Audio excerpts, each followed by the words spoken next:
Hi everyone, I'm back at Dungeness. Again, not my favourite reserve in the world, but it's much more mild today and there's fantastic light.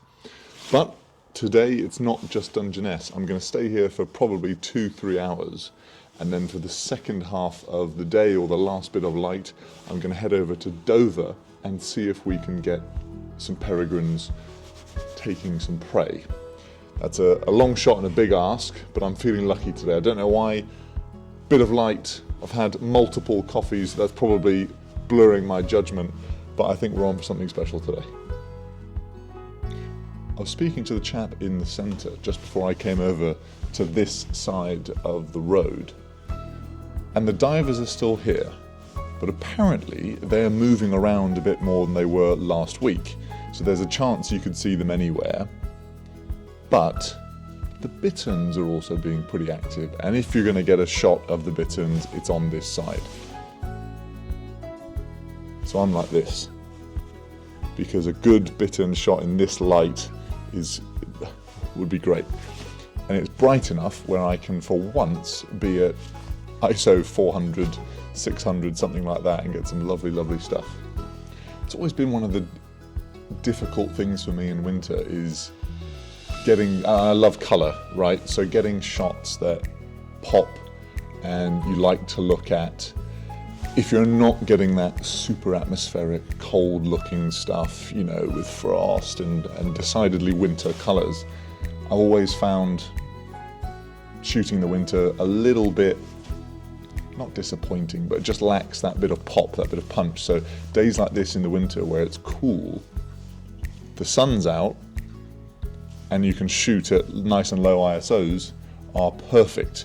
The only drawback is they don't come around all that often. There aren't as many shovelers over here as last week, but there are 10 or 15 widgeon, the males of which the Drake widgeon look fantastic in this light. So I'm going to do some video with the long lens and show you. By the way, you're probably thinking, this guy sucks at video. Yes, I do, and audio. So if you've got any tips on how to improve, please leave them below. I promise I will get better pretty quickly. But it's completely alien to me. I've never, until I started doing this and documenting some of my trips, I've never actually put my camera into video mode. So I figured, why not? Let's try and learn. But yeah, feel free to leave any tips below. But nothing really to speak of. Some shovelers, a marsh harrier, a heron. I mean, nothing worth writing home about. But what I'm going to do is jump in the car, get lunch. That's important. I made a severe tactical error in not bringing any snacks today. Get lunch and then head over to Dover, where I'm going to try and get some peregrines in this light. They're dotted all the way along the coastline, so it's a bit of blind luck really trying to find one. I don't know where any nests are or anything like that, so I'm just going to use my nous and try and find a good spot, because with this light against the blue of the sea, they're going to be absolutely amazing to look at, and if we can get some predation, that's even better. But nothing so far, but at least it's a nice day. Traveling with the camera can be a bit annoying sometimes when you're getting in and out of the car, breaking it down, putting it in a bag in the trunk, but I'm by myself, so he's riding shotgun. I'm using the seat belt through the tripod foot to make sure he doesn't move. At least if you get on the brakes, it's not going to blow up on the dashboard, but it's nice and convenient. Pray to the bird gods that we get some luck. But let's get some lunch first. Dungeness is growing on me in the last 2 sessions. I've been helped with great light, but it is also one of those reserves where you are inevitably quite far away from the action. It's big, and the lakes are big. So you do need a big lens. I was just talking to a chap in that hide who's there with a 500 millimeter, and he's saying that he's getting nowhere near anything.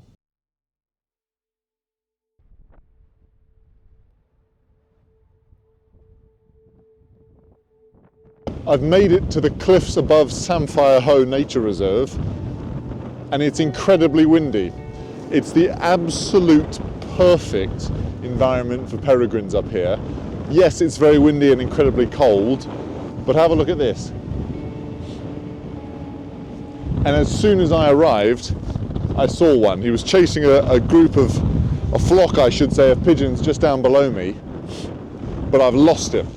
So I'm just scanning the edge of every spine on this cliff because he could be anywhere. He was quite small, so I think he's a male. But with the sun setting out over the sea, this is perfect.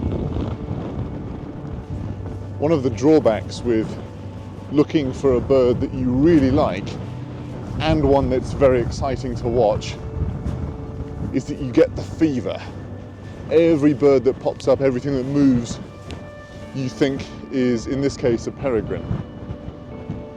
But look at some of this landscape.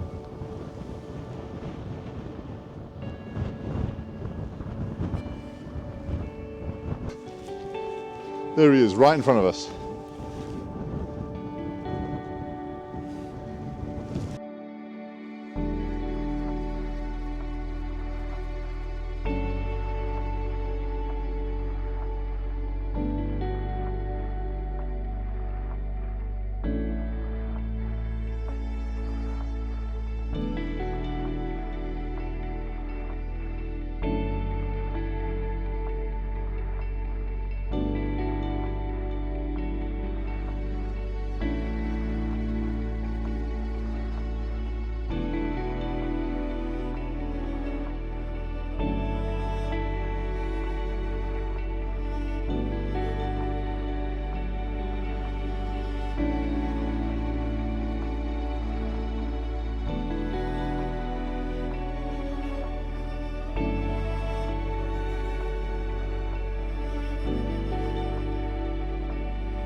One of the drawbacks with looking for peregrines on white cliffs is that, unlike in slate quarries, you can't see their poo, which is usually a great way to figure out where they're sitting.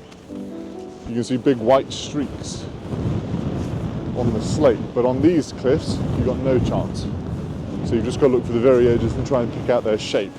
Trying not to roll my ankle and fall down this cliff, which is actually quite difficult, but I was jogging along here a second ago, which isn't the greatest idea. Can't see anything. Keep going. Oh, there's a big raven, making his funny little raven noise. Can you see that? Funny little raven croak. It is, down here, the top of the food chain. It is the apex predator. It's the daddy. There's no eagles down here, so it is the absolute alpha and the omega.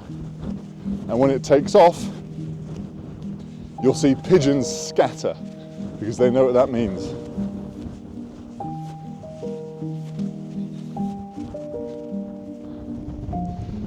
I haven't seen anything for a little while now, so it's probably as good a time as ever to just sit down, wait, and watch. It's the last 40 minutes or so of light, so there's always that chance that something spectacular happens right before the close of play. But otherwise, what a magnificent place. And over there's France. It seems as though the peregrines have tucked themselves in somewhere away from the wind, away from the cold. So from the white cliffs of Dover, that's all. Thank you very much for watching, and I'll see you next time.